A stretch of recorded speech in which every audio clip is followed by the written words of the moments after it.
Hello दोस्तों, Dalip Hindi shorthand classes में आपका हार्दिक स्वागत है।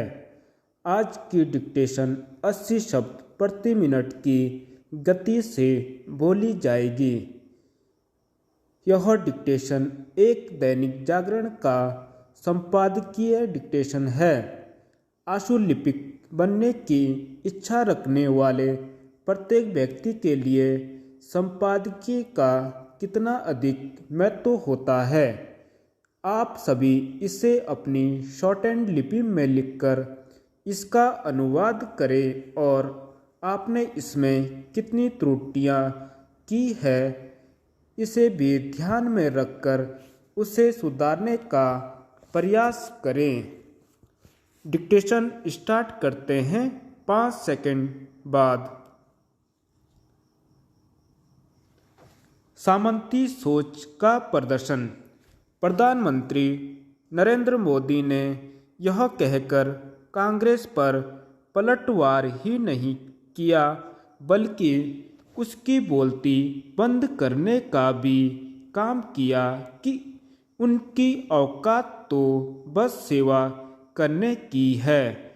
उन्हें इसलिए ऐसा कहना पड़ा क्योंकि कुछ दिन पहले कांग्रेस के नेता मधुसूदन मिस्त्री ने पार्टी का घोषणा पत्र जारी करते हुए यह कहा था कि वह प्रधानमंत्री नरेंद्र मोदी को औकात दिखा देंगे। अभी यह कहना कठिन है कि मधुसूदन मिस्त्री की अवांछित अपमानजनक टिप्पणी का गुजरात विधानसभा चुनाव में क्या प्रभाव पड़ेगा, लेकिन कांग्रेस को यह नहीं भूलना चाहिए कि इसके पहले जब मणिशंकर अय्यर ने प्रधानमंत्री पर आक्षेप किया था तो उसके कैसे नतीजे सामने आए थे। कांग्रेस को यह भी स्मरण होना चाहिए कि उसे तब भी भारी राजनीतिक नुकसान उठाना पड़ा था जब सोनिया गांधी ने नरेंद्र मोदी को निशाने पर लेते हुए उन्हें मौत का सौदागर कह दिया था। मधुसूदन मिस्त्री की अवांछित टिप्पणी से यही प्रतीत होता है कि कांग्रेस के नेता अभी तक यह साधारण सी बात समझ नहीं सके हैं कि अपमानजनक टिप्पणियों के कैसे बुरे परिणाम होते हैं। प्रधानमंत्री को लेकर कांग्रेसी नेताओं की ओर से की जाने वाली ऐसी टिप्पणियां उनकी सामंती मानसिकता को ही बयान करती हैं। दुर्भाग्य यह है कि इस मानसिकता का परिचय रह रहकर राहुल गांधी भी देते रहते हैं। आखिर कौन भूल सकता है कि पिछले लोकसभा चुनाव के समय राहुल गांधी किस तरह प्रधानमंत्री को नीचा दिखाने के लिए न केवल खुद अभद्र टिप्पणियां करने में लगे हुए थे बल्कि यह भी चाह रहे थे कि अन्य कांग्रेसी नेता भी उनकी जैसी भाषा का इस्तेमाल करें। 2014 के बाद 2019 के लोकसभा चुनाव में भी कांग्रेस को बुरी तरह पराजित होना पड़ा, लेकिन न तो राहुल गांधी ने कोई सबक सीखा और न ही अन्य कांग्रेसी नेताओं ने। विरोधी राजनीतिक दल होने के नाते कांग्रेस को भाजपा और प्रधानमंत्री की आलोचना करने का अधिकार है, लेकिन आखिर भाषा की एक मर्यादा होती है। कांग्रेस विभिन्न मुद्दों पर प्रधानमंत्री को कटघरे में खड़ा कर सकती है, लेकिन वह इसकी अनदेखी नहीं कर सकती कि पिछले 8 वर्षों में मोदी सरकार ने कई उपलब्धियों को हासिल किया है। इन्हीं उपलब्धियों के कारण प्रधानमंत्री यह दावा करने में समर्थ हैं कि वह सेवा करना जानते हैं। उन्हें यह दावा करने का भी अधिकार है कि उन्होंने पहले मुख्यमंत्री और फिर प्रधानमंत्री के रूप में गुजरात को बनाने का काम किया है। आज यदि गुजरात विकास के विभिन्न पैमानों पर देश के अग्रणी राज्यों में है तो इसका श्रेय भाजपा को जाता है।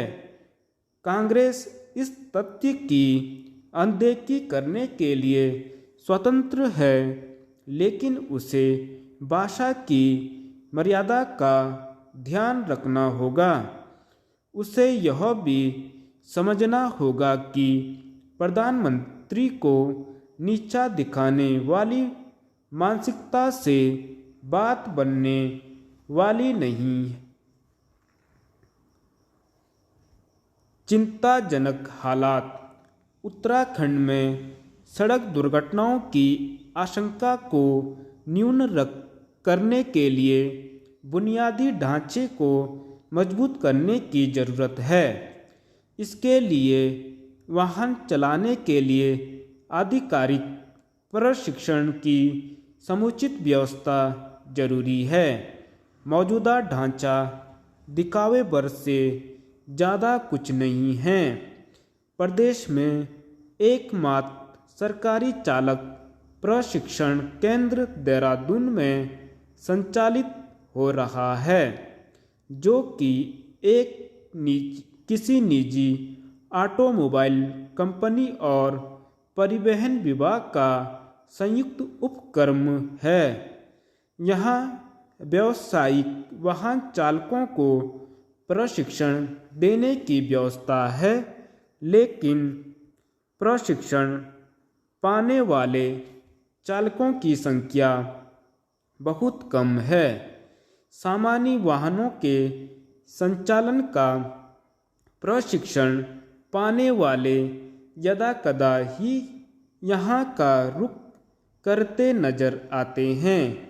तमाम शहरों में गली मोहल्लों में खुले अनधिकृत मोटर ड्राइविंग स्कूलों में आधा अधूरा प्रशिक्षण लेकर नागरिक सड़कों पर वाहन दौड़ा रहे हैं। इनके खुद के पास प्रशिक्षित ट्रेनर नहीं हैं।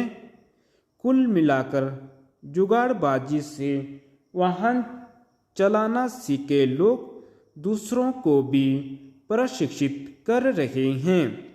यातायात नियमों की तो तब भी जानकारी नहीं दी जा रही है, केवल स्टीयरिंग थामने पर को ड्राइवर का प्रशिक्षण मान लिया जा रहा है। इस तरह की बढ़ती प्रवृत्ति न केवल खुद के लिए घातक है, बल्कि दूसरों की जिंदगी भी खतरे में डाल रही है। पिछले कुछ सालों में सड़क दुर्घटनाओं के तेजी से बढ़ते ग्राफ का एक बड़ा कारक समुचित प्रशिक्षण न होना भी है। राज्य सरकार को इस पर गंभीरता के साथ आगे बढ़ने की जरूरत है। सुरक्षित सफर के लिए प्रमुख शहरों में प्रशिक्षण केंद्र खोलने के साथ ही यातायात के नियमों का अनुपालन कराने की प्रभावी व्यवस्था की जानी चाहिए। इनके प्रति सामान्य नागरिक जागरूक हों। इस दिशा में भी पारंपरिक ढंग से हटकर सोचा जाना चाहिए, तभी दुर्घटनाओं पर किसी हद तक कमी लाई जा सकती है। धन्यवाद।